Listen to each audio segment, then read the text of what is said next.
오늘 저희들에게 주시는 말씀은 마태복음 5장 7절입니다.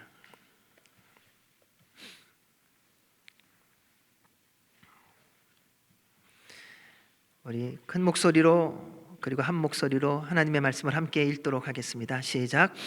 긍휼히 여기는 자는 복이 있나니 그들이 긍휼히 여김을 받을 것이며.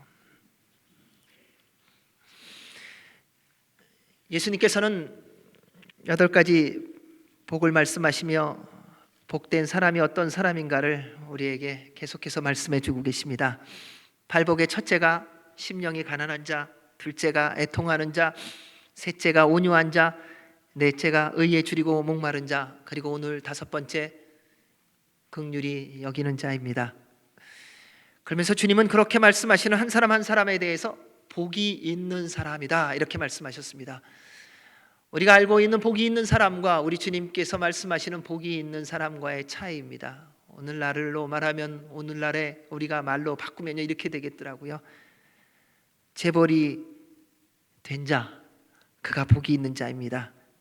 그래서 마음이 자존심이 강한 자가 복이 있습니다.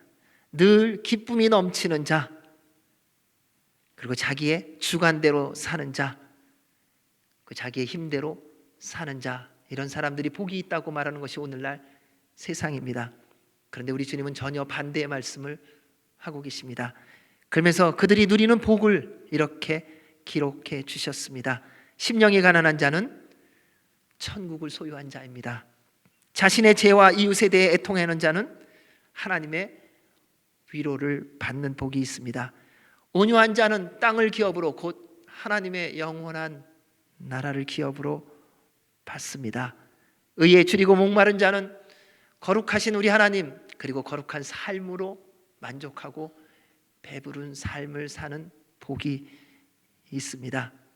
그리고 오늘 말씀을 보면 오늘 말씀은 뿌린 대로 거두게 하신 하나님의 질서를 기억하게 하는 말씀이기도 합니다. 갈라디아서 6장 7절에서 9절 말씀에 이렇게 기록되어 있습니다. 우리 한번 같이 읽도록 하겠습니다. 스스로 속이지 말라. 하나님은 업신여김을 받지 아니하시나니 사람이 무엇으로 심든지 그대로 거두리라. 자기의 육체를 위하여 심는 자는 육체로부터 썩어질 것을 거두고 성령을 위하여 심는 자는 성령으로부터 영생을 거두리라. 우리가 선을 행하되 낙심하지 말지니 포기하지 아니하며 때가 이름에 거두리라. 저희 집에 작년에 교회에서 준 달력 가운데에 성경 구절이 있는 것 중에 하나가 이 말씀입니다. 갈라디아서 6장 8절.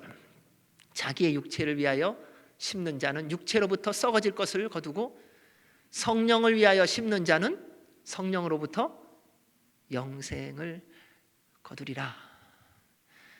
여러분, 우리가 지금 거두는 모든 것들은요, 우리가 과거 어느 시점에 다 뿌린 겁니다. 우리가 심은 겁니다.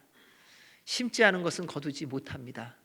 그러니까 나는 심지도 않았는데 없다고 말씀하지 마시기 바랍니다. 뭐든지 다 그렇더라고요. 건강 마찬가지더라고요. 저도 여기저기 뭐 이런데 고장이 난다는 소식을 들으면서 그게 다 뿌린 거더라고요. 과거에 운동하라 그럴 때 운동 안 했어요. 안 뿌렸어요. 심은 게 없어요. 잘 먹으라 그럴 때 잘 먹지 않았어요.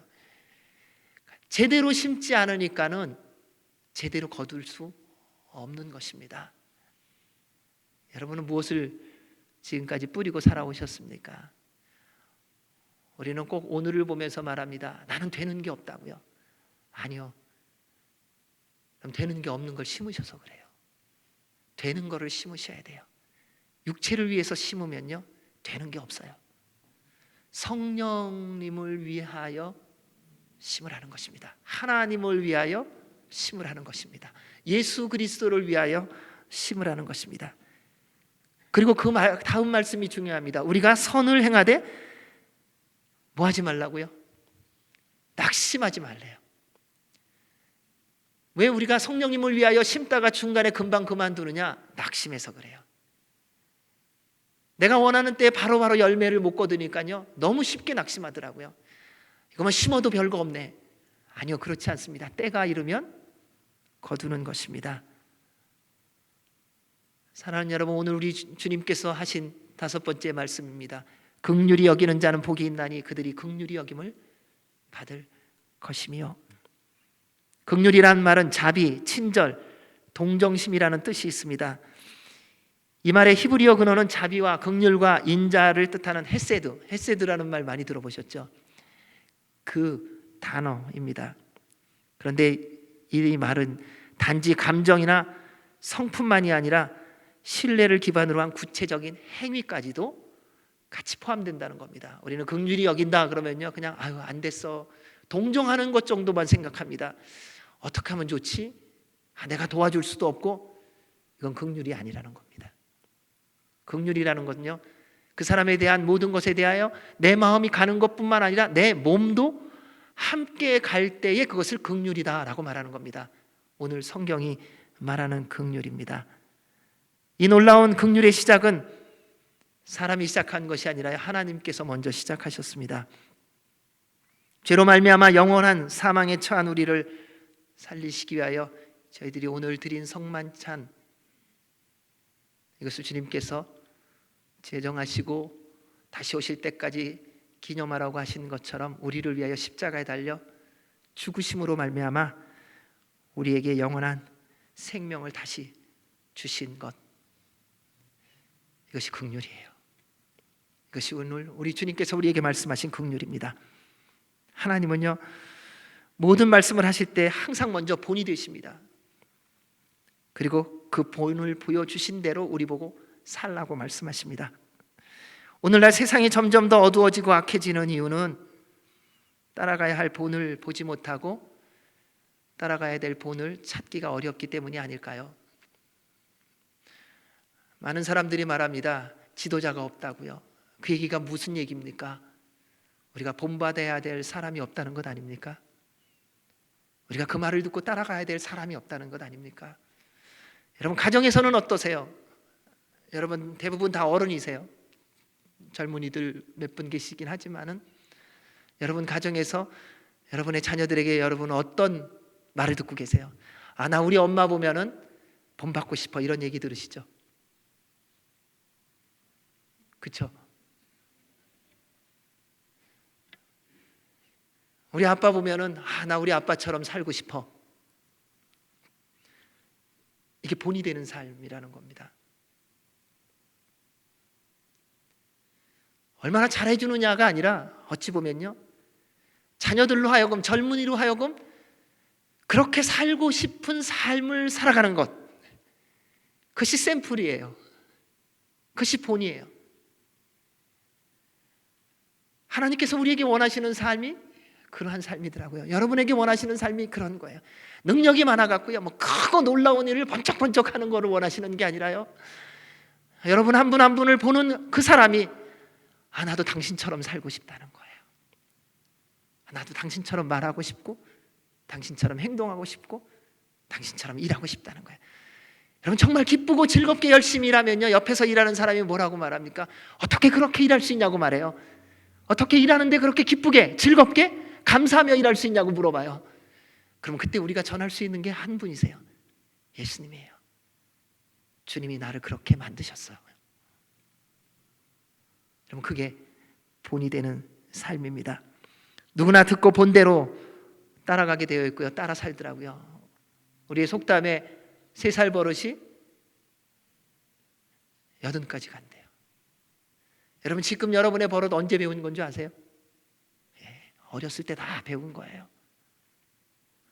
다 보고 들은 대로 배웠고요, 그렇게 배운 대로 우리 살고 있는 거예요. 뭐 어느 날 갑자기 내가 다른 사람 된 거 아니에요. 지금까지 차곡차곡 하나씩 그렇게 된 겁니다. 지금 우리가 보여주고 있는 모든 삶, 우리가 지금까지 보고 배운 것입니다. 그리고 여러분 자녀들 보고요, 젊은이들 보고요, 다른 사람 볼 때, 여러분 한 분 한 분보다 젊은 사람 볼 때 그 사람들의 그 모든 행동, 그 모든 삶의 태도, 누구한테 보고 배운지 아세요? 우리한테 보고 배운 거예요. 그래서 옛날에 이런 말 많이 하잖아요. 손가락질 하잖아요. 당신 그러지 말라고. 그러면서 그 다음에 꼭 그 다음 예화가 뭡니까? 손가락 하나는 앞으로 내지만은 나머지 손가락 넷은 자기를 향한다.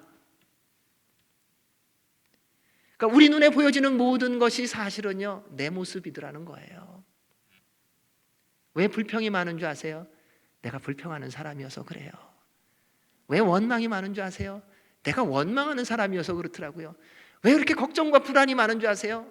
왜 그런 사람만 보이는 줄 아세요? 내가 늘 걱정하고 불안하기 때문에 그래요. 거짓말하는 사람은 누구만 보이는 줄 아세요?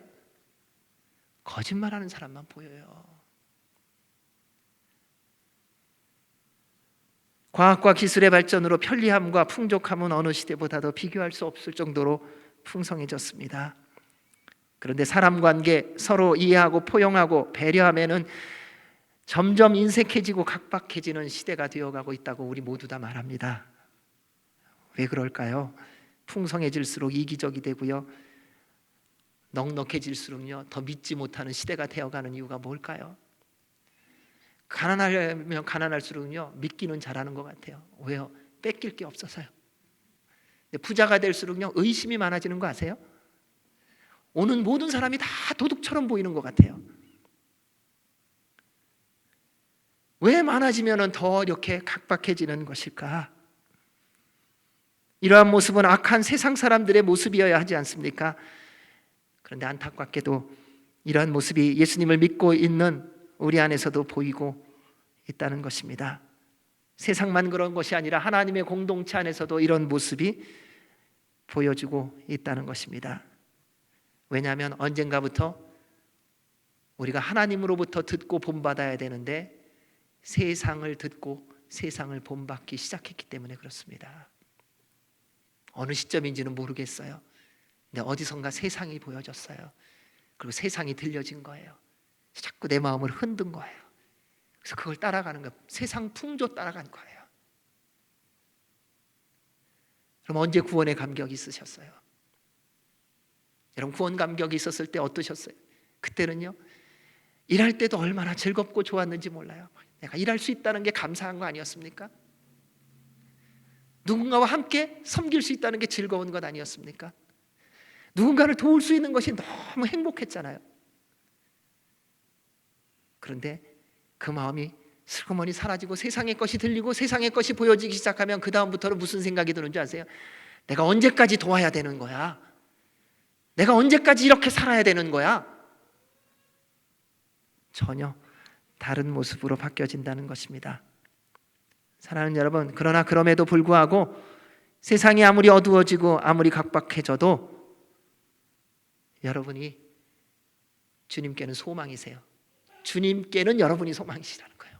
왜요? 여러분을 통하여 이 각박하고 어두운 세상에 예수 그리스도라는 생명의 빛, 긍휼을 전하기로 결정하셨기 때문에 그렇습니다. 따라서 이제 다시 예수님께로 돌아가야 합니다. 세상이 우리를 속이고 넘어뜨려서 예수님으로부터 멀어지게 하려는 모든 공격을 넉넉히 이기고 또 살아갈 수 있는 유일한 길은 예수님 말씀 듣고 그분의 말씀대로 살아가는 것입니다. 예수님은 언제나 말씀과 본을 함께 보여주신 분입니다. 유월절 우리 주님께서 제자들에게 전에 제자들과 함께 했던 사건이 있습니다. 선생님이 제자들을 다 모아놓고선 대야를 펼치십니다. 수건을 허리에 춤에 가지시고 제자들 한 명 한 명을 발을 닦습니다. 그리고 나서 예수님께서 그 제자들에게 하신 말씀이 요한복음 13장 15절에서 이렇게 말씀하셨습니다. 내가 너희에게 행한 것 같이 너희도 행하게 하려 본을 보였노라. 여러분, 주님이 주신 모든 말씀은요 우리로 행하게 하려고 주신 말씀이라는 거예요. 주님이 보여주신 모든 본은요 우리가 그렇게 살아야 함을 먼저 샘플로 보여주신 거예요. 너희도 이렇게 살아라는 거예요. 너도 이같이 행하라는 거예요. 오늘 예수님께서 말씀하신 긍휼은 이론이나 감정에 머무는 것이 아니라 실천까지 행하는 것입니다. 예수님의 모든 말씀은요 말과 행함이 반드시 함께 이루어집니다. 행할 수 없는 말은 말이 아니더라고요. 말만 잘하는 사람이 너무 많습니다. 왜 우리가 이렇게 상처받는 줄 아세요? 말은 잘하는데 행함이 없어서 그래요. 그런 사람들의 특징은요 또 들으면요 또 어쩌면 그렇게 말 잘하는지 몰라요. 그 사람 만날 때는요, 기도하고 가거든요. 하나님, 오늘은 속지 않게 해주십시오. 저 사람 말 잘하는 거 제가 알지 않습니까? 주님도 아시잖아요. 제발 속지 않게 해주세요. 기도를 그렇게 간절히 하고 가서 그 사람 앞에 앉아 얘기를 듣기 시작하면 한 문장만 지나가면 벌써 마음이 동해요. 그래, 말이 된다. 여러분, 행함이 없는 말은 행함이 없는 믿음과 같습니다. 그래서 죽은 것과 마찬가지입니다. 주님의 모든 말씀은 이루어짐으로 그 말씀의 능력과 생명력을 보여주시고 확인시켜 주시는 것입니다. 사랑하는 여러분, 이제 그리스도인인 여러분이 말씀의 순종함을 통해서 점점 어두워져 가고 소망이 없는 세상에 말씀이신 예수 그리스도를 전하는 통로가 되셔야 합니다. 선택인데 필수예요. 세상이 어두워진다고 탓하지 마시기 바랍니다.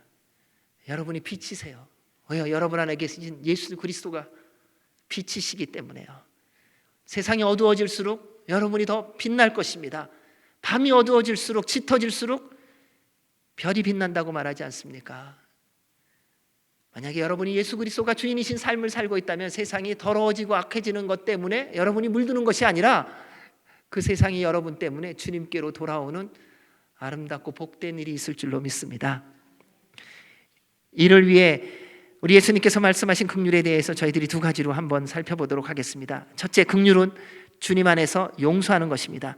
마태복음 18장에 보면 베드로가 예수님께 형제가 죄를 범했을 때에 예수님 7번 정도 용서하면 되겠지요? 라고 하는 질문을 합니다. 대단한 고백이지요. 여러분, 보통 다른 사람은 몇 번 용서하세요? 우리말에 3-4번. 3-4번 용서하고 그 다음부터는 용서 없어요. 왜? 국물도 없어요. 저도 예전에 한참 할 때 그랬더라고요. 그러니까 어느 사람하고 지내다가 그분이 이제 실수를 했어요. 1번, 2번, 3번, 4번 되니까 그 다음에 제가 하는 말이 뭐냐면요, 내가 3번까지는 용서했는데 지금이 4번째라고. 그러니까 3번을 다 기억하고 있었더라고요. 제가 말하면서 하나님께서 깨닫게 해주시는 거였어요. 사람이 어떻게 그렇게 반복적으로 잘못할 수 있나? 이게 보통 우리가 생각하는 생각이었는데 가만 보니까요, 첫 번째도 용서 안 했고요, 두 번째도 용서 안 했고요, 세 번째도 용서한 적이 없어요. 그냥 기다리고 있었던 거예요. 4번째만 돼봐라. 내가 반드시 페이백 해주리라. 근데 우리 예수님은 베드로의 7번이라고 하는 대단한 고백에 뭐라고 대답하시는 줄 아세요? 7번뿐만 아니라 7번을 70번까지라도 용서하라 말씀하셨습니다. 그리고 하나님 나라의 빚진 자에 대하여 우리 주님이 예화를 드십니다. 1만 달란트와 100데나리온 빚진 자의 비유를 통해서요. 어떤 주인이 1만 달란트 빚진 자를 불러왔습니다. 그리고 가족이고 재산이고 다 팔아서 빚을 갚으라고 했습니다. 그때 그 사람이 말합니다. 용서해달라고. 꼭 갚겠다고. 갚을 수 없는 금액입니다. 그래서 그 주인이 그 1만 달란트 빚진 자를 용서해 줬어요. 무슨 마음으로? 긍휼한 마음으로. 이게 긍휼이에요. 참 안 됐다, 갚을 수 있는 능력이 없네 로 끝난 것이 아니라 갚을 수 없는 능력을 보고 하나님의 긍휼로 말미암아 그 모든 것을 탕감해 줬어요. 그 사람이 탕감을 받고 나아갑니다. 얼마나 좋았겠습니까? 영원히 갚을 수 없는 것을 갚고 나갔는데요. 근데 길을 걸어가다가 100데나리온 빚진 사람을 만났어요. 한순간에 마음이 바뀌었나 봐요. 그 사람을 잡습니다. 갚으라고 말합니다. 그 사람이 똑같이 자기가 1만 달란트를 빚진 주인에게 말한 것처럼 고백하는데 이 사람은 용서하지 아니하고 가둡니다. 그런데 세상에 비밀이 어디 있겠습니까? 1만 달란트를 탕감해 준 주인의 종이 나가서 지나다니다가 그 모습을 본 거예요. 그리고 그 모든 사실을 다시금 주인에게 보고합니다. 그때 주인이 다시 그를 불러다가 이렇게 말합니다. 주인이 그를 불러다가 말하되 악한 종아, 내가 빌기에 내가 내 빚을 전부 탕감하여 주었거늘 내가 너를 불쌍히 여김과 같이 너도 내 동료를 불쌍히 여김이 마땅하지 아니하냐. 주인이 노하여 그 빚을 다 갚도록 그를 옥졸들에게 넘기니라. 너희가 각각 마음으로부터 형제를 용서하지 아니하면 나의 하늘 아버지께서도 너희에게 이와 같이 하시리라. 얼마나 큰 차이인 줄 아세요? 한 데나리온은요, 그 당시 하루 품삯이었습니다. 한 달란트는요 6천 데나리온이었습니다. 그러니까 한 달란트만 빚져도 1만 달란트 관두고요, 한 달란트만 빚져도요 16년이라는 것입니다. 그러니까 계산을 해보니까 16만 년이더라고요. 이걸 다 갚으려면요. 그러니까 도무지 자자손손 갚아도 못 갚을 거예요. 그런데 그러한 사람이 가장 작은 것도 용서하지 못하는 그러한 사람으로 살았다는 것입니다. 오늘날 이러한 모습을 곳곳에서 우리가 보고 있습니다. 나의 잘못, 나의 빚은 당연히 탕감받아야 하는데 내게 빚진 사람, 나에게 잘못한 사람은 절대로 탕감받거나 용서받지 못할 사람이 된 시대입니다. 그래서 여러분에게 말씀드립니다. 사랑하는 여러분, 믿음으로 예수님의 말씀에 순종하시기 바랍니다. 한번 순종해 보세요. 갚을 수 없는 빚이 있는 사람에 대하여 탕감해 주는 겁니다. 이건 꼭 뭐 돈에 대한 부분뿐만 아닙니다. 관계도 마찬가지고요, 삶에 있어서도 마찬가지입니다. 보니까요, 가족 안에서도요, 안 보는 사람들이 너무 많더라고요. 무슨 이유가 있는지 그 안에 뭐 이유가 이렇게 다양해요. 그래서 안 봐요. 내가 죽어도 안 본다 그러더라고요. 그리고 죽어서 봐요. 장례식장에서. 이런 사람은요, 살았을 때 만나셔야 되는 거예요. 죽어서는 아무 소용이 없어요. 우리 주님이 오늘 그 말씀을 하시는 겁니다. 더 이상 빌려준 자와 빚진 자가 아니고 서로 자유한 관계가 되기를 원한다는 것입니다. 더 이상 상처를 준 사람, 상처를 받은 사람이 아니라 그리스도 안에서 서로 믿는 관계가 되는 것입니다. 이는 용서를 받아본 사람, 그리고 용서를 해본 사람만이 누리는 복입니다. 긍휼을 받았다면 긍휼을 행함으로 하나님의 복을 스스로 확인해야 하는 것입니다. 사랑하는 여러분, 긍휼을 받으셨습니까? 용서를 받으셨습니까? 용서하시기 바랍니다. 이게 우리 주님이 말씀하시는 복 있는 사람입니다. 저로부터 시작합니다. 여러분 마찬가지예요. 여러분 용서해야 될 사람 용서하시기 바랍니다. 긍휼히 여겨달라는 거예요. 왜? 그게 복 있는 하나님의 사람이기 때문에 그래요. 당신이 안 살아봐서 그래, 이런 얘기하지 마세요. 나의 삶을 몰라서 그래, 이렇게 얘기하지 마세요. 그러면 주님의 십자가를 내어놓으면 어느 누구도 변명할 수 없습니다. 영원히 죽을 수밖에 없는 우리가 주님의 긍휼하심으로 말미암아 용서받았다면 여러분 누구를 용서하지 못하겠어요? 내 고난을 당신이 알지 못한다고 그렇게 이유될 수 없어요. 그냥 주님의 말씀에 순종하는 저와 여러분이 되시기를 주의 이름으로 축원합니다. 둘째, 긍휼은요, 주님 안에서 인내하는 것, 기다려주는 겁니다. 긍휼이란 자기 마음대로 떠난 사람, 돌아선 사람을 기다려주는 것이더라고요. 예수님은 돌아온 탕자의 비유를 통하여 아버지의 자녀를 향한 긍휼함을, 그 기다림을 보여주었습니다. 어떤 사람에게 두 아들이 있었습니다. 근데 둘째 아들이 유산을 달라고 떼를 씁니다. 이것부터가 잘못됐습니다. 유산은 부모님이 돌아간 다음에 받는 겁니다. 근데 얼마나 떼를 썼는지 아버지가 두 아들에게 유산을 다 나눠 주었습니다. 둘째 아들은 기다렸다는 듯이 모든 재산을 챙겨갖고 밖으로 떠나지요. 드디어 독립한다. 내 삶을 살겠다. 얼마나 멋진 것이겠습니까?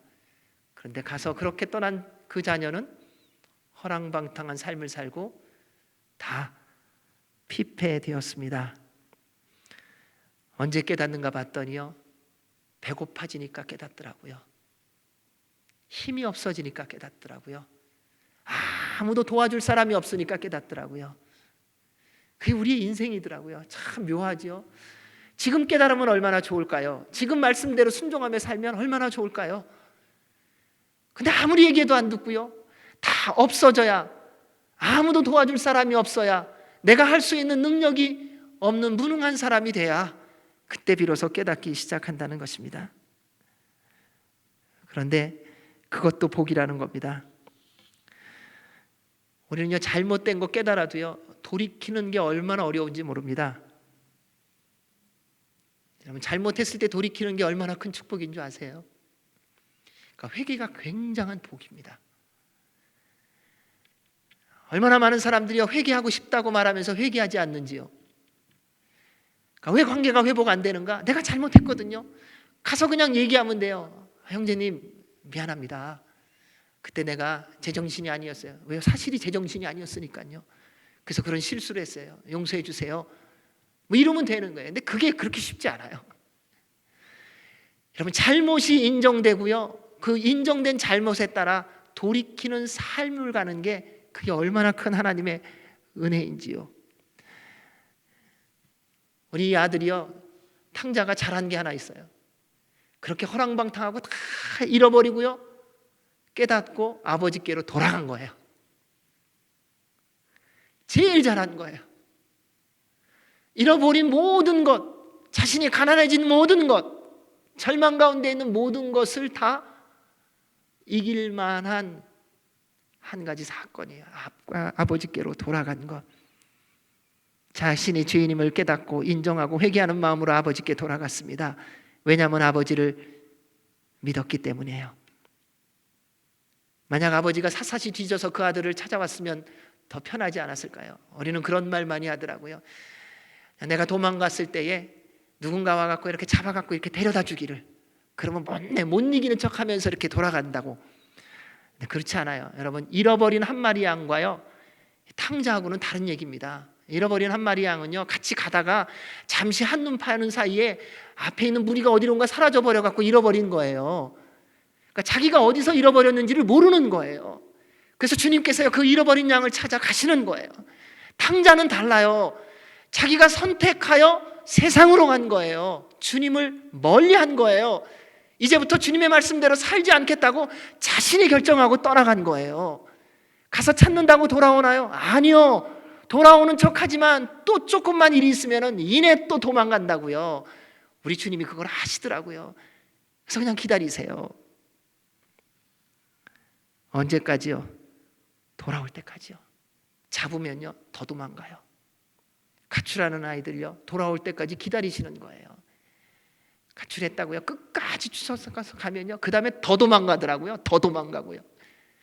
근데 그 아들을, 그 딸을 믿고 기다리면요, 기도하고 있으면요, 희한해요. 하나님께서 역사하세요. 이 아버지가 얼마나 기도했을까요? 하나님, 아들이 떠났습니다. 그 아들 불안합니다. 어떻게 살지 모르는 아들입니다. 돈 있는데 그거 어떻게 쓸지 모릅니다. 사람 만나는 법도 모릅니다. 그거 다 이제 탕진했을 텐데 주님 돌아오게 해주십시오. 그 아들 불쌍한 아들입니다. 제가 찾아가면 또 더 도망갈까 두렵습니다. 주님께서 그 아들 만져주셔서 그 아들 돌아오게 해주십시오.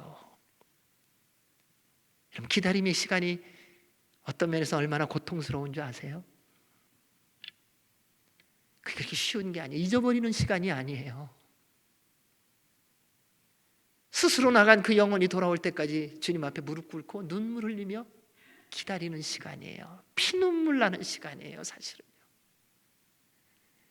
하루도 아버지의 마음이 편안한 적이 없었던 시간인 거예요.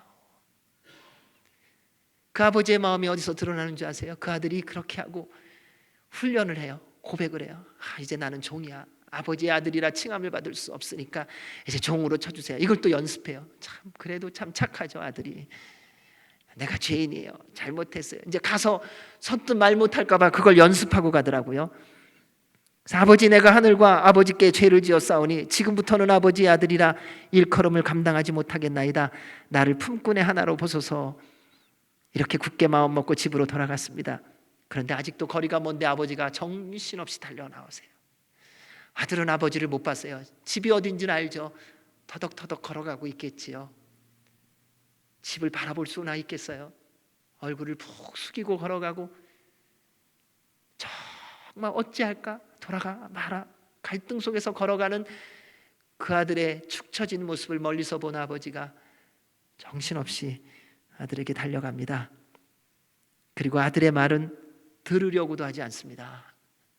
종들에게 이렇게 명령합니다. 누가복음 15장 22절에서 24절입니다. 같이 읽습니다. 아버지는 종들에게 이르되 제일 좋은 옷을 내어 손에 손가락을 가락지 끼우고 발에 신을 신기라. 그리고 살진 송아지를 끌어다가 잡으라. 우리가 먹고 즐기자. 이 내 아들은 죽었다가 다시 살아났으며 내가 잃었다가 다시 얻었노라 하니 그들이 즐거워하더라. 아버지는 둘째 아들이 떠난 날부터 기다렸던 겁니다. 언젠가 돌아올 것을 기대하며 늘, 우리 표현을 하면 동구밖을 보고 있었던 거예요. 언제 오려나? 아침에 오려나? 아니야, 어쩌면 밤에 올지 모르겠네. 제대로 잠 한 번 자지 못했을 거예요. 내 잃어버린 아들, 그 아들이 돌아오는 그때를 기다리며, 그리고 얼마나 많은 또 실수를 했을지 모르겠어요. 내 아들과 비슷한 몸매, 비슷한 걸음, 비슷한 키, 그런 사람이 걸어오는 것만 보여도 정신없이 달려갔을 거예요. 누구니? 아니구나. 누구니? 아니구나. 그런 시간의 매일매일을 지나면서 정말 아들이 돌아오는 그 모습을 봤던 그 아버지. 돈을 버린 게 중요한 거 아니었어요. 집을 떠난 게 중요한 것도 아니었어요. 허랑방탕하게 사는 게 중요한 것도 아니었어요. 아버지께로 돌아온 게 중요했던 거예요. 그게 기다리는 거예요. 사랑하는 여러분, 하나님이 여러분을 그렇게 기다리세요. 여러분이 뭐가 있어서가 아니에요. 여러분이 지금까지 뭐 잘 살아서 아니에요. 하나님의 긍휼은요, 우리가 뭐 잘난 게 있어서 긍휼이 여김을 받을 만하다? 천만에요. 도무지 긍휼이 여김을 받을 만한 자격이 우리 안에 없어요. 우리가 주님으로부터 멀어진 거잖아요. 언제 주님이 우리에게 나가라고 하셨나요? 내가 나간 거지요. 근데 주님 또 기다려주세요. 사랑하는 여러분, 주님께 돌아가셔야 됩니다. 지금도 집을 떠나는 사람들이 많습니다. 아니, 점점 더 많아지고 있더라고요. 가정을 떠나고 공동체를 떠나고, 물론 다양한 이유들이 있지요. 하지만 가정에서, 교회에서 무슨 이유로든 자신들이 선택하고 떠났다고 해도 또 기도하며 기다리셔야 됩니다. 그리고 돌아오는 그 자녀, 돌아오는 그 형제, 먼 발치에서 봤다면요, 달려가서 안아주시고요, 환영해 주셔야 돼요. 잘 왔다고, 축복한다고, 내가 너를 사랑한다고, 처음부터 기다렸다고. 우리 아버지 보십시오. 자녀가 무슨 말을 하려는지 아예 들을 마음도 없고요. 그 모습 보면서요, 옷 갈아입고요, 신발을 안 신고 왔거든요. 다 떨어졌으니까요. 새 신발 주고요. 피골이 상접한 모습을 보면서 당장 종들에게 명령하지 않습니까? 짐승 잡아서 맛있는 음식 준비하라고요. 여러분, 이것이 기다리는, 긍휼히 여기는 사람의 모습이라는 것입니다. 사랑하는 여러분, 여러분 안에 누군가 떠난 사람 있다면요, 주님 안에서 기다려 주시기 바랍니다. 그리고 돌아올 때는요, 기쁘게 환영해 주세요. 그냥 받아주세요. 우리나라 표현에 안 좋은 것 중에 하나가 뭐냐면요, 호적에서 지워버린다는 거예요. 얼마나 무서운지 모르겠어요. 호적에서 지워버리면 어떡하란 말이에요. 어디서 나왔는데. 여러분, 우리가 믿음 생활하면서 그럴 때가 있어요. 당신 교회 나오지 말라 그래요. 아니, 우리가 예수 그리스도를 믿음으로 말미암아 한 가족이 됐는데 어떻게 호적에서 지울 수가 있겠어요? 언제 올지는 모르죠. 그러나 기다리는 거예요. 왜요? 주님이 우리를 기다려 주셨으니까요. 우리가 그 주님의 은혜를, 그 긍휼하심을 누렸으니까요. 예수님은 긍휼히 여기는 자가 복이 있다고 말씀하셨습니다. 그렇게 긍휼히 여기는 자가 긍휼히 여김을 받았기 때문에요. 점점 더 자기만 하는 시대가 되어가는 이 시대에, 사랑하는 여러분, 하나님의 긍휼을 회복하시기 바랍니다. 이것을 이룰 분은 여러분이에요. 왜요? 여러분 안에 예수님이 계시기 때문에요. 이제 좀 그만 속으시기 바랍니다. 저 사람은 혼 좀 나봐야 돼. 아니요, 우리가 혼내는 거 아니에요. 심판은요, 하나님의 몫이에요. 여러분, 우리의 몫은요, 긍휼히 여기는 거예요. 100번을 잘못해도요, 돌아오면 받아주세요. 이렇게 기다리시라는 거예요. 언제까지요? 죽을 때까지요. 그냥 여러분 앞으로 한 50년씩, 젊은 분 계시니까 100년 정도는 더 기다리셔야 될 분도 있는 것 같아요. 그냥 지금 그만큼만 기다려주세요. 아시겠죠? 싫으세요?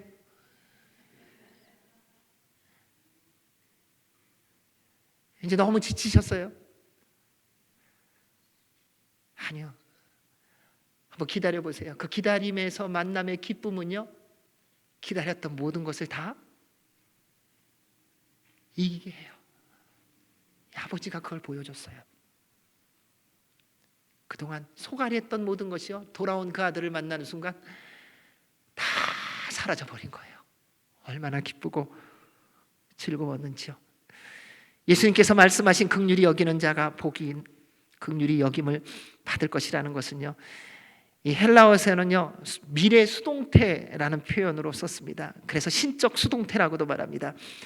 긍휼을 베풀어 주시는 주체가 하나님이시며 궁극적으로 긍휼을 여김을 받는 최종의 때는요, 하나님 나라에 들어갈 때임을 알려주시는 겁니다. 이 땅에서 끝나는 게 아니라요, 하나님 나라에 들어갈 때 우리가 긍휼한 삶을 산 것에 대한 최종적인 열매를 받습니다. 그래서 야고보서 2장 13절에 이렇게 기록되어 있습니다. 같이 읽습니다. 긍휼을 행하지 아니하는 자에게는 긍휼 없는 심판이 있느니라. 긍휼은 심판을 이기고 자랑하느니라. 아멘. 사랑하는 여러분, 손해 좀 보세요. 너무 그렇게 각박하게 살지 마세요. 우리 언젠가 다 주님 나라 갈 거잖아요. 젊든 연세가 있으시든 지금 잘 살든 못 살든 언젠가 주님 앞에 서는 그날이 오거든요. 근데 그때 주님이 우리에게 제시하시는 기준이 이것이래요. 긍휼을 행하지 아니하는 자에게는 긍휼 없는 심판이 있고, 긍휼히 행하는 자는 심판을 이기고 자랑하느니라. 사랑하는 형제자매 여러분, 주님의 말씀대로 여러분 모든 사람에 대하여 긍휼히 대하시기 바랍니다. 생각처럼 되지 않습니까? 성령님 충만을 구하십시오. 내 힘으로 하는 것 아닙니다. 여러분 안에 계신 예수 그리스도께서 그렇게 이루어 주실 것입니다.